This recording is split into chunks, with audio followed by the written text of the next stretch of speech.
Innal hamdalillah nahmaduhu wa nasta'inuhu wa na'udzu billahi min shururi anfusina wa min sayyiati a'malina may yahdihillahu fala mudilla lahu wa may yudlil fala hadiya lahu. Asyhadu an la ilaha illallah wa asyhadu anna Muhammadan 'abduhu wa rasuluhu la nabiyya wa la rasula ba'da. Allahumma salli wa sallim wa barik ala khairil anam nabiyyina Muhammadin wa ala alihi wa sahbihi wa man tabi'ahu bi ihsan ila yaumil qiyamah. Ma'asyiral muslimin rahimakumullah. Usi nafsi wa iyyakum bitaqwallah faqad fazal muttaqun. Ya ayyuhalladzina amanu Ya ayyuhalladzina amanu, wahai orang-orang yang beriman, ittaqullah, bertakwalah kalian kepada Allah, wa qulu qawlan sadida, dan katakanlah perkataan yang baik saja, jujur. Yuslih lakum a'malakum wa yaghfir lakum dzunubakum. Niscaya Allah akan perbaiki amal-amal kalian. Allah akan perbaiki hidup kalian dan Allah akan ampuni dosa-dosa kalian. Wa man yuti'illaha wa rasulahu faqad faza fawzan 'azima. Siapa yang sanggup konsisten di dalam ketaatan kepada Allah dan Rasulnya, maka sungguh dia berada di dalam kemenangan yang besar. Masyiral muslimin, sidang salat Jumat yang dirahmati oleh Allah Subhanahu wa taala. Hari ini kita bersyukur kepada Allah karena kembali Allah memberikan nikmatnya kepada kita berupa sehat, sempat menghadiri panggilan yang mulia Idul Usbu, salat Jumat ini. Dan terutama kita juga bersyukur karena Allah masih menghidupkan keimanan dan keislaman kita. Karena sungguh dua nikmat itu adalah nikmat yang paling besar dan paling pantas untuk kita syukuri adanya. Hadirin yang dirahmati oleh Allah Subhanahu wa taala, kita perlu banyak-banyak bersyukur ketika Allah mudahkan kaki kita untuk melangkahkan ke masjid menghadiri panggilan ibadah sholat Jumat itu, karena minimal ada satu hari dalam sepekan itu yang bisa menjadi maintenance hati kita. Karena kita ini bukan hanya hidup jasmani saja, bukan hanya tubuh saja, tetapi juga kita memiliki ruh, kita memiliki jiwa, yang keduanya itu sama-sama perlu untuk dirawat. Ketika tubuh itu butuh makan, maka ruh juga butuh makan. Ketika badan ini butuh gizi agar supaya menjadi sehat, maka begitu pula ruh membutuhkannya. Ketika badan kita sakit, membutuhkan treatment, membutuhkan obat, maka begitu pula ruh kita, hati kita, jiwa kita membutuhkan treatment. Maka hadirin yang dirahmati oleh Allah Subhanahu wa taala, ini terbukti ketika Allah selesai menciptakan badan kita dengan sempurna. Kemudian Allah mengilhamkan kepada kita, fa'alhamaha fujuraha wa taqwaha. Allah kemudian ilhamkan kepada jiwa kita itu dua perkara, yaitu fujur dan takwanya. Maka qad aflaha man zakkaha wa qad khaba man dasaha. Siapa yang mampu merawat jiwa itu, siapa yang mampu mensucikan jiwa itu, maka dia aflaha, dia akan bahagia, dia akan tenang, dia akan sukses. Dan sebaliknya, siapa saja yang kemudian gagal dalam merawat, dalam memberikan makanan yang bergizi kepada jiwanya itu, maka dia khaba man dassaha. Dia akan celaka, dia akan merugi. Maka hadirin yang dirahmati oleh Allah Subhanahu wa taala, kita hendaknya di dalam hidup ini bukan hanya merawat tubuh kita, bukan hanya merawat jasmani fisik kita, tetapi hendaknya kita juga merawat batin kita, merawat jiwa kita, merawat hati kita. Oleh karenanya, sekali lagi pantaslah kiranya jika kita bersyukur karena hari ini, di hari Jumat ini, minimal ada satu hari sebagai hari maintenance dari ruh kita. Minimal ada satu hari dalam sepekan itu makanan yang bergizi untuk jiwa kita, berupa nasihat, pengingat, wasiat ketakwaan kepada Allah Subhanahu wa taala. Bukankah di setiap khutbah yang merupakan rukun daripada khutbah itu adalah mengingatkan kepada ketakwaan?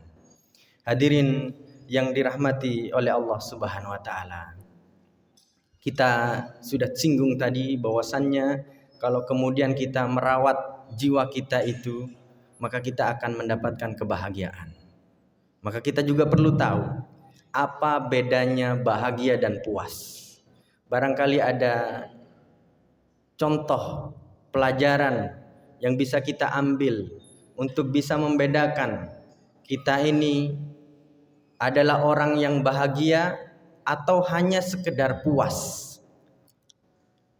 Seorang petinju legendaris bernama Mike Tyson saat itu pernah ditanya oleh wartawan tentang pencapaian, tentang gelar-gelar atau sabuk-sabuk yang telah dia dapatkan itu.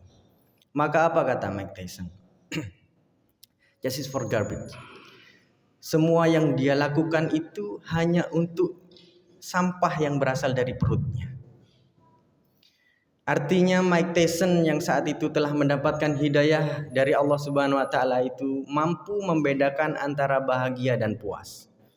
Selama ini sebelum dia mendapatkan hidayah itu ternyata semua perjuangannya, semua pengorbanannya itu hanya dia lakukan untuk sampah, hanya untuk kepuasan saja, tidak untuk kebahagiaan.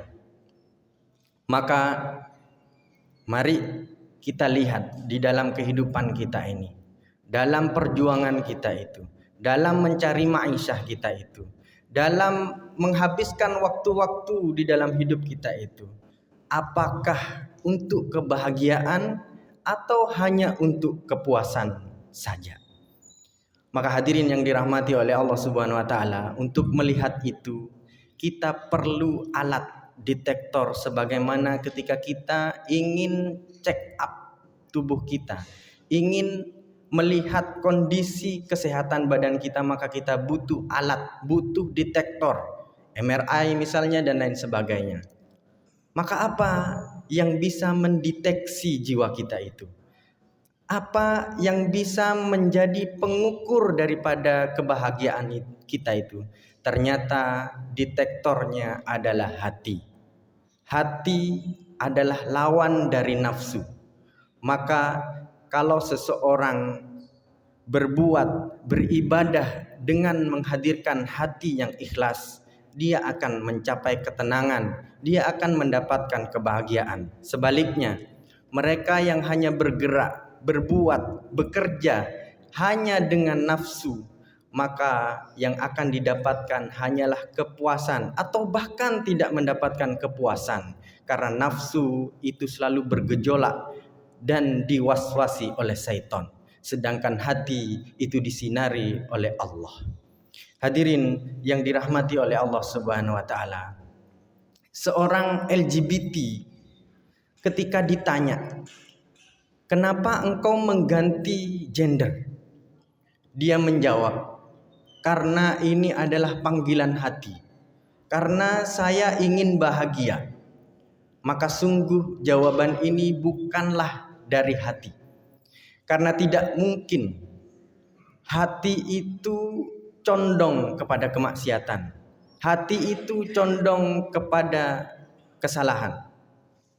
Maka yang menjawab itu tadi bukan hati, tetapi nafsu. Oleh karenanya hadirin yang dirahmati oleh Allah Subhanahu wa taala, sebelum kita bertanya kepada hati kita, sebelum kita menggunakan hati kita dalam mendeteksi kondisi kejiwaan kita, kondisi kebahagiaan kita itu, kita perlu juga cek hati kita. Jangan-jangan alatnya, detektornya ini juga lagi masalah. Kalau alat-alat detektor di kedokteran medis misalkan butuh untuk maintenance, butuh untuk dipreparasi agar supaya tepat dan akurat, maka begitupun dengan hati kita. Butuh kita lihat lagi bagaimana kondisi hati kita itu. Kalau hati ini tidak dekat dengan Al-Quran, kalau hati ini jarang berzikir, kalau hati ini jarang diberi ilmu, maka barangkali hati itu sedang sakit, atau bahkan bisa jadi hati itu sedang mati. Maka seorang LGBT tadi itu bisa jadi hatinya sedang mati sehingga cahaya Allah itu tidak bisa menyinari hatinya. Dan kalau hati itu sudah mati, maka yang akan menguasai dirinya adalah nafsu. Karena sekali lagi lawan daripada hati itu adalah nafsu. Hati disinari oleh petunjuk dari Allah, sedangkan nafsu diwaswasi oleh syaitan. Maka hadirin yang dirahmati oleh Allah Subhanahu wa taala, inilah bukti daripada firman Allah, huwallazi anzalas sakinata fi qulubil mu'minin. Yang menghadirkan ketenangan di dalam kehidupan kita itu adalah Allah Subhanahu wa taala. Aqulu qouli hada wa astaghfirullaha li wa lakum.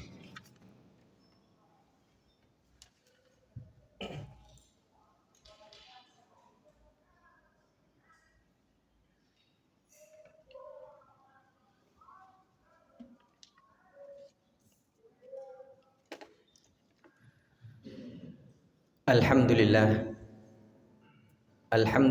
hamdan katsiran tayyiban mubarakan fihi mubarakan alaihi kama yuhibbu rabbuna wa yarda. Wassalatu wassalam ala nabiyyina Muhammad bin Abdillah wa ala alihi wa sahbihi wa man tabi'ahu bi ihsan ila yaumil qiyamah. Ma'asyiral muslimin rahimakumullah, di khutbah yang kedua ini kami mengingatkan kembali sebagai rukun khutbah Jum'ah untuk senantiasa menjaga ketakwaan kita kepada Allah Subhanahu wa taala. Kata Allah, ya ayyuhalladzina amanuttaqullah, wahai orang-orang yang beriman, bertakwalah kalian kepada Allah. Ittaqullaha haqqa tuqatih, bertakwalah kalian kepada Allah dengan sebenar-benarnya takwa. Wala tamutunna illa wa antum muslimun, dan janganlah sekali-kali kalian mati kecuali dalam keadaan berislam. Ma'asyiral muslimin, sidang salat Jumat yang dirahmati oleh Allah Subhanahu wa taala. Melanjutkan khutbah yang pertama tadi itu, bahwasannya hendaknya di dalam hidup kita itu mencari kebahagiaan. Yang itu nanti korelasinya adalah dengan banyak-banyak merawat hati kita, banyak-banyak tazkiyatun nafs, mensucikan jiwa kita itu. Hadirin yang dirahmati oleh Allah Subhanahu wa taala, kalau teori kapitalis mengatakan bahwa kebahagiaan itu adalah ketika banyaknya harta yang kita miliki, maka barangkali itu sangatlah bertabrakan dengan konsep yang dihadirkan oleh Allah Subhanahu wa taala tadi itu. Karena kalau memang benar misalkan harta itu bisa membuat kita bahagia, maka pertanyaannya adalah kenapa kemudian banyak sekali orang-orang kaya itu yang masih memakai narkoba hanya untuk mencari ketenangan? Mengapa artis-artis yang kemudian kaya raya itu, tajir melintir itu, banyak kemudian yang bunuh diri. Dan masih banyak lagi contoh-contoh yang menghadirkan bahwasannya harta itu tidak menjamin kebahagiaan seseorang, tetapi ketenangan diri, sakinah di dalam kehidupan itu adalah janji bahwasannya mereka itu akan aflaha, akan bahagia di dalam kehidupannya. Hadirin yang dirahmati oleh Allah Subhanahu wa taala, ada sebuah kutipan dari Ibnu Taimiyah yang mengatakan bahwa inna fid dunya jannatan man lam yadkhulha la yadkhulal jannatal akhirah. Sungguh di dunia itu ada surga, dan siapa saja yang belum pernah merasakan surga dunia itu, maka dia tidak akan pernah merasakan surga akhirat. Maka kita harus merasakan surga dunia itu sebagai syarat agar supaya kita bisa merasakan surga akhirat. Surga dunia itu dikomentari oleh beberapa ulama adalah ketenangan, adalah keluarga yang solih, sakinah, mawaddah, warahmah. Surga dunia itu adalah harta yang berkah. Surga dunia itu adalah umur yang dekat dengan ilmu dan iman. Surga itu yang paling banyak dikomentari, surga dunia itu adalah Al-Quran. Karena Al-Quran adalah zikir terbaik. Ala bi dzikrillah tatmainnul qulub. Bukankah dengan banyak-banyak berzikir, bukankah dengan banyak-banyak membaca Al-Quran itu mampu menghadirkan ketenangan? Hadirin yang dirahmati oleh Allah Subhanahu wa taala, oleh karenanya mari kita banyak-banyak memberikan gizi hati kita, memberikan makanan yang sehat kepada roh kita, memberikan obat yang terbaik kepada jiwa kita yang sedang sakit itu. Maka harapannya kalau sudah begitu, maka di dunia ini akan kita mampu raih kebahagiaan di dunia itu. Di antaranya adalah di dalam Quran surat Al-Mu'minun, qad aflahal mu'minun. Sungguh berbahagia orang-orang yang beriman itu. Bagaimana mereka mampu menggapai kebahagiaan itu? Alladzina hum fi salatihim khashi'un. Yang mereka di dalam salatnya itu khusyuk, yang mereka itu menjaga dari perkataan yang tidak berguna, dari perbuatan-perbuatan yang tidak berguna. Hari ini kita banyak dapati bagaimana virus-virus perbuatan tidak berguna itu banyak kita lakukan. Kumpul sedikit, ada kegiatan sedikit, apa yang kita lakukan? Tafakkur, zikir, membahas ilmu, atau ngeslot. Maka itu yang perlu kita pikirkan, hadirin yang dirahmati oleh Allah Subhanahu wa taala. Kemudian zakat juga dia keluarkan, furujnya dia jaga kecuali kepada istri dan budaknya, dan dia juga menjaga amanah, dan dia juga menjaga salat 5 waktunya, sehingga mereka itu dikatakan di dalam Al-Quran ulaika humul warithun, merekalah itu para pewaris surga Firdaus. Hadirin yang dirahmati oleh Allah Subhanahu wa taala, namun itu kalimatnya adalah aflaha. Aflaha adalah kebahagiaan yang kita hanya dapati di dunia. Dan di dunia itu tentu saja kebahagiaannya bukanlah sa'adah, di mana sa'adah itu adalah kebahagiaan yang kekal. Sehingga beda antara kebahagiaan di dunia itu dengan kebahagiaan nanti. Karena kata Allah, bagaimanapun kita ketika kita mengaku bahwa diri kita beriman, maka ada waktu nanti Allah akan menghadirkan ujian. Berbeda nanti ketika kita sudah selesai. Di dalam Quran surat Hud ayat 105 dikatakan, waktu sa'adah itu, waktu kebahagiaan yang hakiki itu adalah ketika hari kiamat. Dan tempatnya adalah di Quran surat Hud ayat yang ke-108, yaitu fil jannah. Sehingga kebahagiaan yang kekal itu hanya akan kita dapati waktunya di hari kiamat dan tempatnya di surga.